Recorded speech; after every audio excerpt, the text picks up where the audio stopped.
Hello students, welcome to geometry defence academy. तो super GK MCQ series हम करेंगे आज सेट नंबर 13। भाई मैं आपको बता दूं, सुपर जीके एमसीक्यू सीरीज जब बच्चों मैं आपसे कह रहा हूं, देखिए ज़्यादातर बच्चों ने प्रीवियस ईयर के क्वेश्चन सारे याद कर लिए होंगे, प्रीवियस ईयर के क्वेश्चन। लेकिन कुछ क्वेश्चन एग्जाम में ऐसे होते हैं जिनमें बच्चों को हवा भी नहीं आती, जिनमें यही नहीं पता चलता कहाँ से क्वेश्चन आ गया, बिल्कुल एक अलग थलग क्वेश्चन। तो उनको यहाँ से आप कवर कर पाओगे। मेरा टारगेट उन क्वेश्चंस को करना है जो एग्जामिनर सरप्राइज के तौर पर बच्चों को देता है, क्योंकि जनरल नॉलेज की कोई हद तो है नहीं।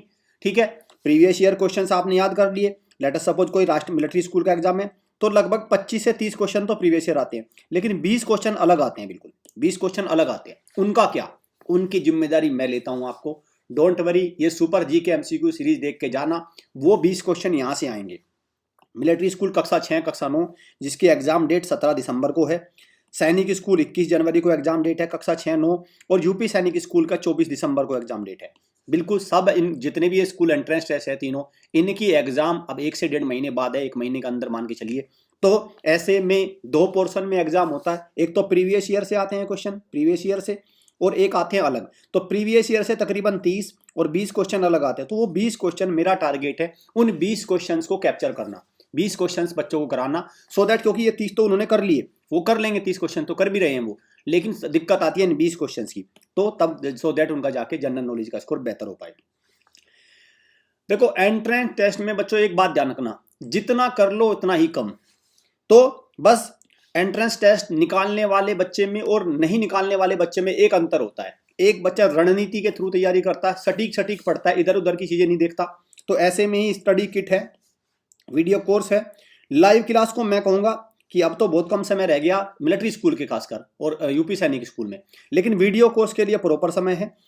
वीडियो कोर्स से आप केवल 10 दिन में रिवीजन कर लेंगे, 10 दिन में अपडेटेड है ये कोर्स। ऑनलाइन टेस्ट सीरीज आपको लेनी है, लाइव टेस्ट, और ये सैंपल पेपर, ये है असली निचोड़ आपकी तैयारी को, और प्रीवियस ईयर पेपर इसमें मिलेंगे। तो स्टडी किट को ले लो, अभी इसमें 50% का डिस्काउंट चल रहा है, 50% का हैवी डिस्काउंट चल रहा है। जहां ये इसकी कोर्स की कीमत 5,000 रुपये है, लेकिन अब ये 2,500 रुपये में आपको अवेलेबल है। इसमें सैंपल पेपर इंक्लूड नहीं है, सैंपल पेपर तो अलग है वो, क्योंकि उनकी कॉस्टिंग ही अलग है। ठीक है भाई, सैंपल पेपर अलग है। चलिए आज का question number 1, what is the cultivation of grapes.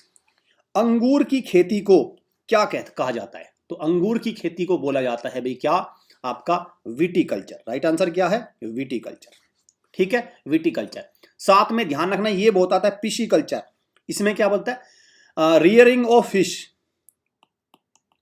Rearing of fish, मछलियों के पालन को, फिश की।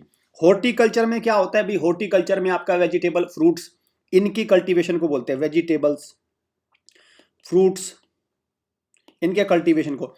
एर्बोरिकल्चर, एर्बोरिकल्चर में क्या होता है? जैसे ट्रीज है, झाड़ियां हैं, श्रब्स हैं, ठीक है, बेल है, वाइन्स है, इनके जो कल्टीवेशन को क्या बोलेगा? एर्बोरिकल्चर। ठीक, लेकिन ये दो बहुत इंपॉर्टेंट है, ये मैं कहूंगा 2 इंपॉर्टेंट है, ये दोनों आप इंपॉर्टेंट, इन दोनों को आप मिस नहीं कर सकते। ठीक है, चले, what is the second highest civilian award in India.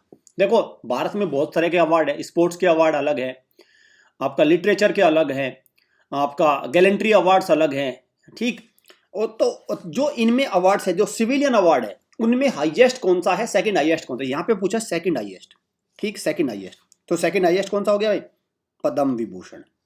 ठीक, पद्म विभूषण। तो फिर हाईएस्ट कौन सा है? हाईएस्ट है भारत रत्न, हाईएस्ट है भारत रत्न। क्लियर? तो भारत रत्न है हाईएस्ट, और सेकंड हाईएस्ट कौन सा है आपका? पद्म विभूषण। चलिए, which of the following states does not share border with Bangladesh. Bangladesh Bharat का पड़ोसी राज्य है। ठीक, तो कौन सा राज्य है निम्नलिखित में कौन सा राज्य है इसके साथ सीमा साझा नहीं करता? मिलिट्री डिफेंस का आपका पेपर है तो इस तरह के क्वेश्चंस आपके बनते हैं। देखिए कौन सा है भाई इसके साथ? असम तो इसके साथ करता है, वेस्ट बंगाल सबसे लंबा बॉर्डर शेयर करता है, और बांग्लादेश वही देश है जो भारत के साथ सबसे लंबी बॉर्डर लाइन शेयर करता है। त्रिपुरा भी शेयर करता है, सिक्किम शेयर नहीं करता। तो कुल कितने राज्य बांग्लादेश के साथ बॉर्डर शेयर करते हैं? तो वो है 5। 3 आपके सामने लिखे हैं, कौन सा रह गया आपका? मिजोरम, और चौथा कौन सा है भाई आपका? वेस्ट बंगाल हो गया, त्रिपुरा हो गया, मेघालय। ठीक है, एक है मेघालय। तो ये 5 राज्य ऐसे हैं जो बांग्लादेश के साथ अपनी सीमा को साझा करते हैं।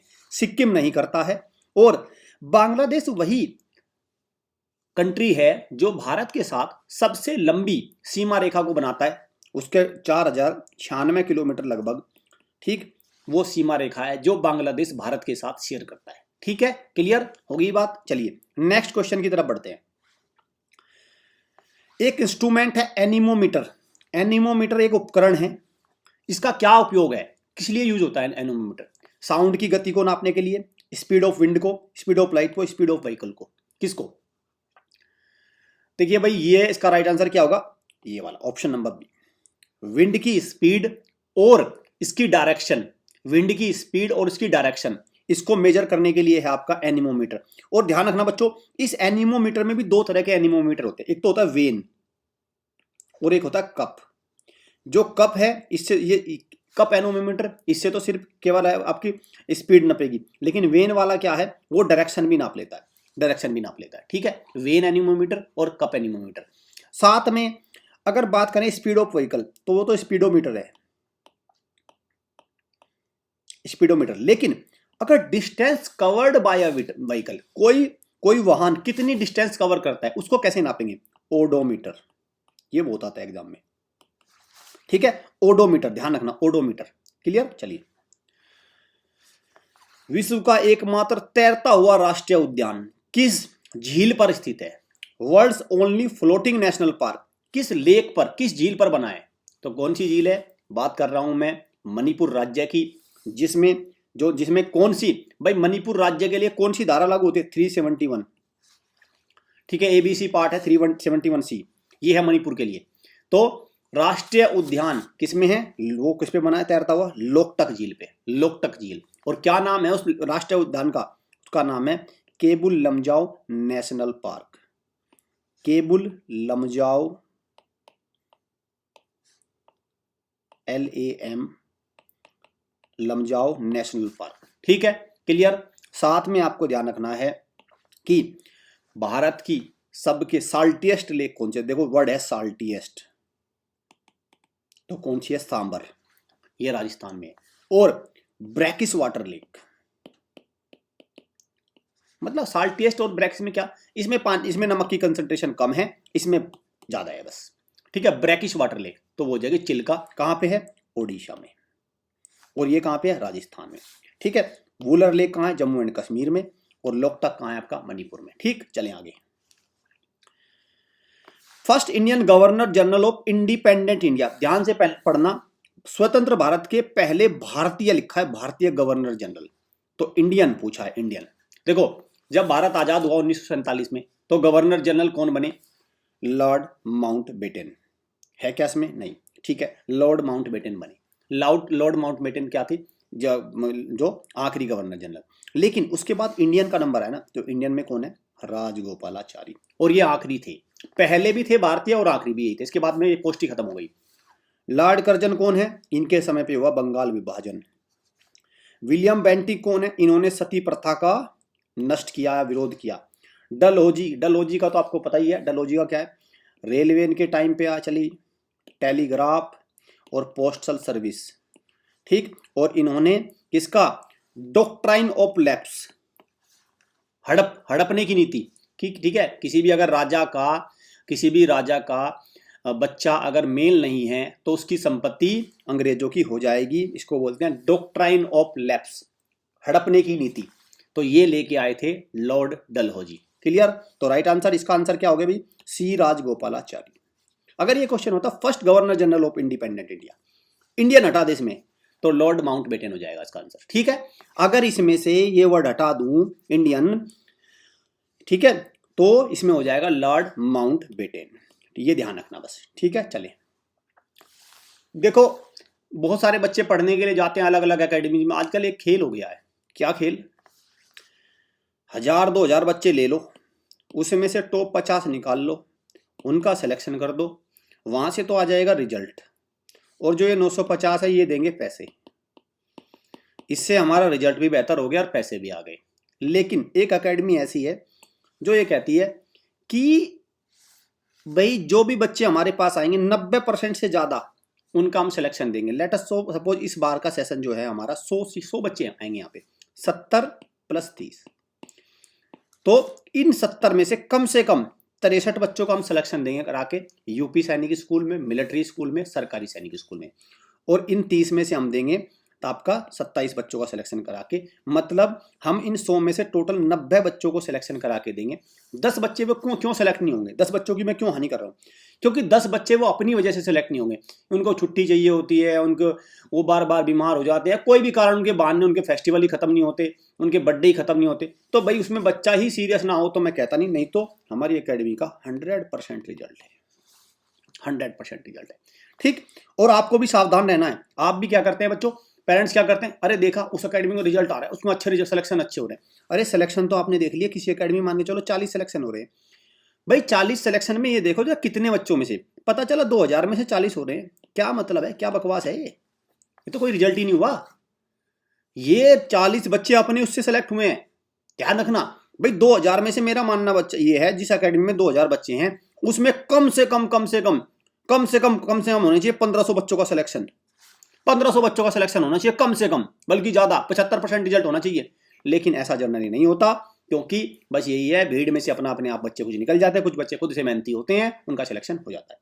हमारा टारगेट है एवरेज बच्चों का सिलेक्शन कराना। तो आपको क्या करना है भाई, अभी से सीट बुक कर लो, क्योंकि बाद में आपको एडमिशन नहीं मिलेगा। हमारी सीटें बढ़ती जा रही है, 70 ही सीटें, ज़्यादा सीटें नहीं है, क्योंकि 100% मुझे रिजल्ट मेंटेन करना है, तो मुझे बच्चों को संख्या थोड़ी कम रखनी पड़ेगी, क्योंकि हमारे पास जितना भाई देखो, लेने को तो हम 200 भी भर लेंगे, लेकिन फिर वही बात आएगी, मान के चलो उनको एजुकेशन क्वालिटी की नहीं मिल पा रही तो क्या फायदा उनका लेने का। फिर पेरेंट्स का जी दुख होता है भाई, पेरेंट्स का दिल दुखता है इस मामले में कि हमारे बच्चे को एकेडमी में भेजा, सिलेक्शन नहीं हुआ उसमें, फिर उनको भी अच्छा नहीं लगता। राष्ट्रीय किसान दिवस कब मनाते हैं? राष्ट्रीय किसान दिवस कब मनाते हैं? राष्ट्रीय किसान दिवस? चौधरी चरण सिंह किसान नेता, इनका जन्मदिन था, तो कब है, कब मनाते हैं? 23 दिसंबर। राइट आंसर क्या है? Option number C. Right answer क्या है? ऑप्शन नंबर सी। 13 फरवरी को नेशनल वुमेन्स डे, ठीक है, national women's day. Sarojini Naidu का बर्थडे। पराक्रम दिवस 23 जनवरी। 8 मार्च अंतरराष्ट्रीय महिला दिवस, इंटरनेशनल वुमेन्स डे। क्लियर, ये ध्यान रखना भाई, ये नेशनल है, नेशनल वुमेन्स डे, ये है इंटरनेशनल, ठीक है। इसका राइट आंसर क्या होगा? सी। चलिए, when did Gandhi ji come to India from South Africa? तो गांधी जी साउथ अफ्रीका वकालत करने के लिए गए थे, तो कब लौटे वो साउथ अफ्रीका से, भारत कब लौटे? और फिर ताबड़तोड़ उन्होंने आंदोलन किए, इंडिगो प्लांटेशन, इंडिगो 1917 में किया, ठीक है। तो कब लौटे? वो लौटे आपका 1915 में। तो कब लौटे? 9 जनवरी 1915, ये भी ध्यान रखना, 9 जनवरी। और इसीलिए हम 9 जनवरी को मनाते हैं प्रवासी भारतीय दिवस, प्रवासी भारतीय दिवस। और गांधी जी का जो जन्मदिन है वो कब है? 2 अक्टूबर। इसको मनाते हैं हम इंटरनेशनल नॉन वायलेंस डे, अंतरराष्ट्रीय अहिंसा दिवस, ठीक है, international non violence day. Clear? चलिए, शांति स्वरूप भटनागर अवार्ड है, शांति स्वरूप भटनागर अवार्ड, ये कौन सा इंस्टीट्यूशन देता है? तो कौन सा इंस्टीट्यूशन है भाई? ये देता है council of scientific and industrial research, council of scientific and industrial research, जो दिल्ली में हेडक्वार्टर है, ये देता है। तो किस फील्ड में देता है ये अवार्ड? किस फील्ड का है ये अवार्ड? है भाई साइंस का, विज्ञान के क्षेत्र में ये अवार्ड रहता है, काउंसिल फॉर साइंटिफिक लिखा है। Clear? ICAR, Indian council for agriculture research देखता है दिल्ली में, ये भी। के बिरला फाउंडेशन ज्ञानपीठ अवार्ड वगैरह देता है, लिटरेचर के अवार्ड है। और शांति स्वरूप भटनागर पहले डायरेक्टर थे CSIR के। भटनागर सर पहले डायरेक्टर थे किसके? CSIR के, इसलिए इनको सम्मानित करने के लिए शांति स्वरूप भटनागर प्राइज। शांति पे मत जाना, शांति से इसका मतलब नहीं, इस अवार्ड का संबंध किससे है? विज्ञान से। ये क्वेश्चन भी बनता है बार बार। First Indian women president of Indian National Congress, देखो इंडियन लिखा है भाई, ठीक। तो इंडियन नेशनल कांग्रेस, भारतीय राष्ट्रीय कांग्रेस की पहली भारतीय महिला अध्यक्ष कौन थी? तो कौन थी? सरोजिनी नायडू, ठीक है, सरोजिनी नायडू। साथ में ध्यान रखना, अगर इसमें से इंडियन हट जाए, फर्स्ट वुमेन प्रेसिडेंट आ जाए, अगर ये मैं ये हटा दूं, यहां से मैं इसको हटा दूं, तो ये क्या बन गया? First women president of India, तो कौन हो जाएगा? एनी बेसेंट, ठीक है। इंदिरा गांधी कौन है? इंदिरा गांधी पहली महिला जिनको भारत रत्न मिला, इंदिरा गांधी। दूसरा, भारत की पहली महिला प्रधानमंत्री कौन थी? इंदिरा गांधी, ठीक है। फर्स्ट PM, लेडी PM, महिला प्रधानमंत्री। विजय लक्ष्मी पंडित कौन थी? ये भारत की पहली महिला जिन्होंने यूनाइटेड नेशन जनरल असेंबली की अध्यक्षता करी, कौन थी? ये भारत की पहली महिला विजय लक्ष्मी पंडित। ध्यान रखना ये कौन थी, ये जवाहरलाल नेहरू की सिस्टर, जवाहरलाल नेहरू की सिस्टर थी पंडित विजय लक्ष्मी पंडित। ठीक है, क्लियर। चलिए देखो आप बच्चों तमाम तरह की तैयारी में आप लगे हुए हो, मेरा आपसे अनुरोध है उन तैयारी को आप अपनी जारी रखो, एक चीज को आप मिस मत करना, सैंपल पेपर्स। और बहुत सारे पेरेंट्स को ये कंफ्यूजन कि sample paper previous year paper से कैसे अलग है। देखो प्रीवियस ईयर पेपर तो आपको है ही, वो तो ऑफिशियल पेपर। सैंपल पेपर क्या होते हैं, प्रीवियस ईयर को ध्यान में रख के इसी तरह के मॉडल टेस्ट पेपर तैयार करना, जिनमें क्वेश्चन अलग होंगे, क्वेश्चन का लेवल होगा। इससे क्या होगा कि बच्चे को जब आप ये सैंपल पेपर दिलवाएंगे तो एक तो उसको क्वेश्चन का पता नहीं होगा, और दूसरा क्या है उसको लेवल का पता चलेगा। तो सैंपल पेपर को बुक कर लो, इनको ऑर्डर कर लो और इनको घर मंगा लो, क्योंकि जब आप एग्जाम में देने जाए तो मुझे लगता है अगर इन सैंपल पेपर को अटेम्प्ट करके जाएंगे, 5 सैंपल पेपर मिल रहे हैं, यहाँ 5, यहाँ 5, यहाँ 5, तो बच्चे की पोल खोल पहले ही हो जाएगी, उसके वीकनेस का पता चल जाएगा कि बच्चा कहाँ पे मिस्टेक कर रहा है। लेट अस सपोज मान के चलो कोई बच्चा हो सकता है OMR को गलत भरने में कर दे गलती, हो सकता है किसी का बच्चा टाइम मैनेजमेंट ठीक ना हो, किसी का कोई टॉपिक कमजोर हो, उसको यही ना पता हो कहाँ से पेपर को स्टार्ट करना है कहाँ से नहीं, हो सकता है उसका जीके का पोर्शन स्ट्रॉन्ग हो लेकिन इंग्लिश कमजोर हो। तो इन सैंपल पेपर से वो सारी कमियां पेरेंट्स के सामने घर पे ही निकल के आ जाएगी, और उनके पास फिर इनको ठीक करने का 10 दिन का समय रहेगा। तो 10 दिन में पेरेंट्स उनको ठीक कर लेंगे उन कमियों को, और फिर एग्जाम में एक भारी भरकम मतलब एक पूरे कॉन्फिडेंस के साथ जाएंगे। जो मोटी मोटी छोटी छोटी कमियां होती है ना वो यहाँ से निकल जाएगी सैंपल पेपर से। कैसे बुक करना है, इस नंबर पे कॉल करके व्हाट्सअप का मैसेज भेजना है आपको जनरली, या ऑडियो मैसेज कि मुझे सैंपल पेपर चाहिए क्लास 6 RMS 9 जो भी आपको चाहिए। ठीक है, थैंक यू।